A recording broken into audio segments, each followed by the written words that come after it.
চাচা, এই যে আপনার মুরগ পোলাও। বাজান, আমি তো মোরগ পোলাওর অর্ডার দিই নাই। আরে চাচা খান, এটা আপনার।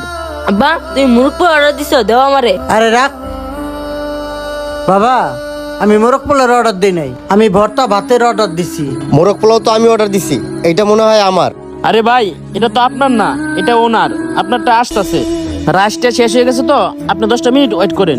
বাবা, কোথায় জানি তোমার ভুল হইতাছে, এই অর্ডারটা আমি দেই নাই। এই অর্ডার তো আমি দিছি, এই অর্ডার আমারই। ভাই, এই অর্ডারটা আপনার না, এই অর্ডারটা চাচাই দিছে। চাচা আপনি খান, আর আপনি একটু ওয়েট করেন, আপনারটা আসতেছে। আরে ভাই, আশ্চর্য বিষয় তো, উনি বলতেছে এই অর্ডার ওনার না, এই অর্ডার আমার। উনি বলতেছে এই অর্ডার উনি দেয় নাই, তারপর ওনার উপর চাপাই দিতেছেন, আর এদিকে আমার অফিস টাইম লেট হয়ে যাইতেছে। আরে ভাই, আপনি তো অধৈর্য হচ্ছেন কেন? আপনি একটা অর্ডার দিছেন, আপনারটা আসতেছে, আপনি একটু অপেক্ষা করেন। আরে ভাই, আমি তো টাকা দিয়ে খামু, এমন তো না আমি মাগনা খাইতেছি। আব্বা তুমি মনে হয় ভুল করে অর্ডার দিছো, তোমার মনে নাই। এই তোর আমি খাইতে কছি? এই আমি তোরে না করলাম না, এই অর্ডারটা আমি দেই নাই। আমার কাছে 50 টাকা আছে, 50 টাকা দেখি মোরগ পোলাও পাওয়া যায়? এই তোরে কি আমি এই শিক্ষা দিছি? বাবা, আমার কাছে আছেই মাত্র 50 টাকা। বাবা তুই কান্দিস না, আমার কাছে যখন টাকা হইব তখন তোরে আমি মোরগ পোলাও খাওয়াবো। বাবা, এই অর্ডারটা আমি দিই নাই, অর্ডারটা তুমি দিছো, তুমিই খাও। আরে কাকা, আপনারা কি একটা নাটক শুরু করছেন? দেন আমারে, আমি খাই। আরে ভাই রাখেন, ব্যাপারটা বুঝতেছেন না। চাচা, এই মুরগ পোলাওটা আপনারই, আপনি খান। আজকে আমাদের মক্কা কাচ্চি হাউসে একটা অফার আছে। আমাদের মালিক বলছে মুরগ পোলাওর ভিতরে আজকে টাকা দেওয়া হবে, আর এই টাকাটা যে কেউ পাইতে পারে। এই মুরগ পোলাওর ভিতরে যদি আপনার কোমর ভালো থাকে, এই টাকাটা আপনিও পাইতে পারেন।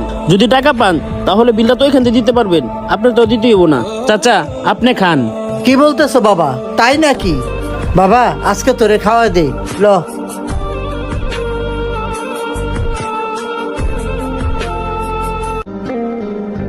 আরে খাওয়ানোর মধ্যে পলিথিনে বান্ধা, এইটা আবার কি? এটা তো দেখা যায় টাকা, এটার মধ্যে তো সত্যি 500 টাকার নোট। হ আব্বা। যাই হোক, এটা দিয়ে মোরগ পোলার বিলও দিতে পারো, আর কিছু টাকা দিয়ে বাজারও করতে পারো।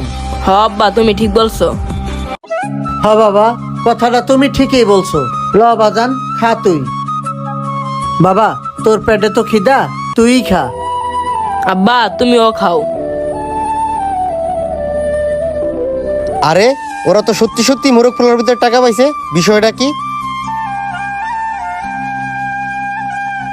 আজকে অনেক দিন পর মুরগির রোস্ট খাইতাছি, পেটটা বইরা খামু। আব্বা অনেক মজা না? হ্যাঁ বাবা, অনেক মজা। খাও, তুমি খাও, পেটটা বইরা খাও। মুরগির রোস্টটা খায়া কি যে শান্তি লাগতাছে, বুঝানোর মতো কোনো ভাষা নাই। ভাই আপনি একটু এদিকে আসেন তো। আপনাদের এখানে কি সত্যি সত্যি মোরগ পোলাওর ভিতরে টাকা পাওয়া যায়? না ভাই, অফারটা শুধু ওদের জন্য। এই বুদ্ধিটা কেন করছি আপনি শুনেন। আব্বা হাঁটতে হাঁটতে পা ব্যথা হয়ে গেছে, আমার অনেক খিদা লাগছে। চল, সামনে কোনো হোটেল পাইলে খাও মনে বাবা। আব্বা ওই যে দেখো মুরগ পোলাওর ঘর, আয় মুরগ পোলাও খামু। আরে না, এখন না বাবা। আরে বাবা, আমার কাছে আছেই 50 টাকা। এই 50 টাকা দিয়ে কি আমাকে মুরগ পোলাও দিব? টাকা পয়সা হলে আরেক সময় তোর মুরগ পোলাও খাওয়া মনে। আব্বা আমি এত কিছু বুঝি না, আমি মুরগ পোলাও খামু। তুমি আমারে মুরগ পোলাও খাও। ল দেখি এক হোটেলে ডাইল ভাত পাওয়া যায় কিনা।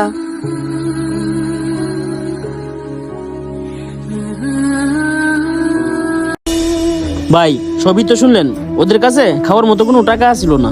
ভাই, আল্লাহ তাআলা ভালোবাসা পাইতে গেলে আগে মানুষকে ভালোবাসতে হয়। অসহায় মানুষকে খাওয়াইলে আমার কাছে অনেক ভালো লাগে। আরেকটা কথা কি জানেন ভাই, মানুষকে খাওয়াইলে কখনোই কমে না, আরো ব্যবসায় আয় উন্নতি বাড়ে। আর শুনেন, রিজিকের মালিক আল্লাহ, আর ক্ষুধার্ত ব্যক্তির খাওয়াইলে আল্লাহ পছন্দ করে। আর দেখছেন অসহায় ব্যক্তির খাবার দিছি, ওরা কত খুশি হয়েছে। আচ্ছা ভাই, আপনার মুরগ পোলাও রেডি হয়ে গেছে, এনে দিব? না ভাই, আমি আর এখন খাবো না। ব্যাপারটা শুনে আমারই পেট ভরে গেছে ভাই। আপনার বিষয়টা আমার অনেক অনেক ভালো লাগছে। ধন্যবাদ ভাই। যেহেতু আপনি বিষয়টা বুঝতে পারছেন, সবসময় মানুষের পাশে দাঁড়ানোর চেষ্টা করবেন, তখন আপনার নিজের কাছেও ভালো লাগবে। আর একটা কথা কি জানেন ভাই, এই দুনিয়ার গরিব মানুষের কষ্ট কেউ বুঝে না। ঠিক আছে ভাই, তাহলে ভালো থাকবেন, আমি গেলাম। আমরা যদি সকলেই অসহায় মানুষের পাশে দাঁড়াই, তাহলে অন্তত একবেলা হলেও ওরা ভালো মন্দ খাইতে পারে। সম্পূর্ণ ভিডিওটি দেখার জন্য আপনাদেরকে অসংখ্য ধন্যবাদ।